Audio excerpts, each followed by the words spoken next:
my channel. It's Adoranice, and today I am back with another video, and by the title of this video you all can see that I'm back with another grad school one-on-one video. So if you are new here, make sure to please hit that subscribe button. Also like this video, share it if you like, and also leave me a comment down below. So like I said, I am back today with another grad school video. If you all are new here to my channel, or if you all have kind of seen my channel while you have been looking up other grad school videos, you will still see that one of my previous videos in which I talk about how I was able to get into grad school with the 2.6 GPA is still doing numbers here on YouTube, and I did that video like 2 years ago, and to this day I still get questions. I still get, you know, thank yous from people saying, you know, like, thank you for motivating me.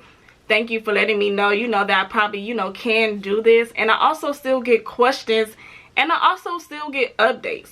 So that is the reason why I am doing this video, because most recently, about a couple weeks ago, I did get a comment to where someone was in the process of applying to grad school, and they wanted to know how I was able to do grad school full-time as well as work a full-time job. So in today's video, I'm going to kind of just give you all some tips about how I was able to do that, or what worked for me also, because I know everybody's situation is different. So I'm only going to tell you all what worked for me, but I can still, you know, kind of give you all tips on how you can possibly go to school full-time and also work full-time as well. So if you're not familiar with my grad school video, I will put a card up there below so you all can go ahead and look at it. In that video, I just kind of talked about how I was accepted to 3 different universities in a grad program with a 2.6 GPA. I recorded that video in, I think, 2020 or 2021, and then it's almost been 3 years, I think, so it had to be 2020. And so in that video, I kind of just tell y'all how I was able to do that, and I think that video is still doing numbers. It has like over 5,000 views. It is one of my most watched videos here on my channel, and I've been on YouTube for a long time. I have deleted some videos, but it is, you know, one of my most watched videos. Because that video is so popular, people still have questions, and people still want to know, okay, how did you do this? And I also thought this video, I will be leaving other cards to some of my previous grad school videos as well, so y'all can kind of, you know, look through there, as well as link them all below, because it was a series that I had on my channel. So let's go ahead and get right into this video. So the main questions, or one of the main questions that I would always get was, how was I able to work a full-time job as well as go to school full-time? Because in grad school, it's kind of different than undergrad, because, you know, in undergrad 12 hours is considered full-time, but in undergrad 12 hours is considered full-time, but in grad school at least 6 hours is considered full-time. So for me, and this is just me personally, I was kind of lucky, I guess you can say, because I started grad school in 2019, and then in the following year, 2020, the pandemic had hit. So I kind of was able to do it in a way that it was not as difficult, because the entire world had shut down. So each semester, well, I wouldn't even call it a semester, but I guess you can call it a semester. But each semester I was taking at least 12 hours, but the program that I was in, we would have 8-week classes. So in those 8-week classes, I would always take 2 classes.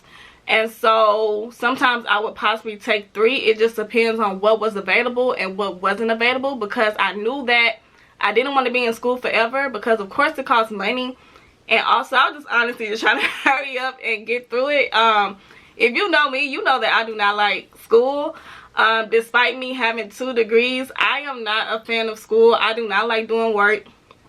I do not like reading. I don't like studying. I don't like doing any of that. So for me to have 2 degrees and not like school, it's really a good thing. But I obviously must like it, or I have the ability to, you know, actually do it if I, you know, have those degrees. So I would take 2 classes every 8 weeks. And the first time though that I started grad school, I was not working. I had just, you know, left my previous job, and then I started school the following month. So at that point, I had all the time in the world to go ahead and do my work, because I was not working.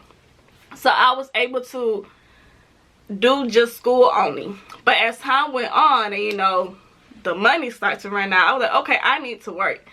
So I started applying for jobs and everything, and I came across a job through a temp agency. So I came across a job through a temp agency, and in the temp agency I was working for the admissions department for a university, but in IT. So if you know anything about IT, you know IT, you're just looking at computer screen all day. And also as a temp, my job description was not as hectic because I was not a full-time employee. I was not someone who was this IT professional, so my job duties were very basic, if that makes sense. And in terms of that, that means that I would have a set schedule of everything I needed to do for the day, and sometimes I'll be done with my work before noon. So once I got done with my work, my job related work, I would then sometime work on my school work while I was at work. And that's also could be a way how some of you all can also, you know, be able to work full time as well as go to school full time, depending on what type of job you have. You could possibly, you know, try to, you know, sneak in some work then. Like when I was at work, I would write my discussion posts because they wouldn't take as long. Or I would kind of, you know, do like a quick quiz if it's on like 10 questions and I knew the test of it. And then like the type of boss that I had, she was not a micromanager. So she was not standing over my backs 24/7 to see what I was doing. So it was kind of easier for me to kind of get those things done. And sometimes I would bring my school work to work, and sometimes I would like read a chapter there. If it was slow on my lunch break, I would kind of, you know, skim through some things and write down some notes, or, you know, kind of get some ideas down if I had a paper due or anything like that. So I kind of had a little bit more of opportunity to kind of do a little bit more work while working. So like I said, I was working a job where I was in a computer at a computer for 8 hours a day. I worked in a little small area. I didn't have my boss over my back looking to see what I was doing. So in that time, like I stated, I was doing discussion posts. I was replying to discussion posts. I was kind of reading through, you know, different modules that we had to do. I was also like kind of taking notes or printing out the notes and just highlighting important things. So I kind of did like the things that I could do at work, and then I would leave all of the hard stuff for when I either got home or for the weekend. And when I say hard stuff, I mean, you know, like any type of quizzes that was more than like 20 questions, any type of test, any type of writing assignments, or any type of presentations that I had to do, I would not do those at work. So that is one tip that you all could possibly do, is depending on wherever your work environment is, you could possibly kind of knock out the more easier things of your program, like discussion posts or replying to discussion posts or printing out notes and kind of skimming through your notes while you're at work, or while you have either completed your work for the day, or you have some time to take a break, or, you know, it's during your lunchtime. So that is one tip that you all can do, and how you all can kind of manage going to school full time as well as working full time as well. That then brings me to my second point of how I was able to, you know, work full time as well as go to school full time. As I stated, I started school in 2019, and then in 2020, we all know what happened. The pandemic, COVID, shut the entire world down. And so when COVID shut the entire world down, my job actually had shut down as well. So we then transitioned to working from home. So working from home is exactly how I was able to actually do more work, because I was already at home. So since I'm already at home, I don't have to worry about my boss, you know, coming behind me to see what I'm doing. I already kind of have a schedule of my work here, and I also have more time to possibly do my school work as well. So us being at home and working from home, that really gave me the opportunity to kind of get those harder things out the way during the weekday. So like writing papers, possibly putting a presentation together, possibly taking a quiz or exam, unless you have an unexpected Teams call. But other than that, it kind of give you a leeway to kind of get those things done.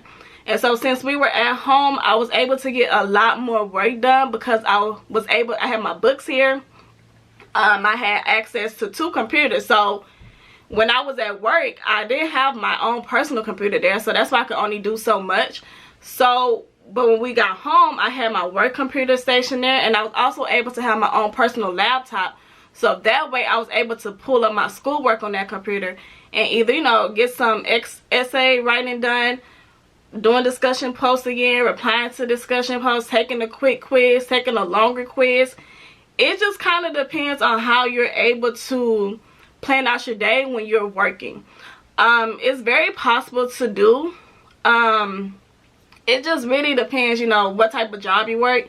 If your job is in person or if your job is, you know, working from home. So working from home kind of helped me do a little bit more than, you know, working in the office. And I was able to, you know, get a lot more done. And I was also able to not necessarily like rush, but kind of like take my time, because as I stated, I was working in IT. So I kind of knew my role was the same thing every single day.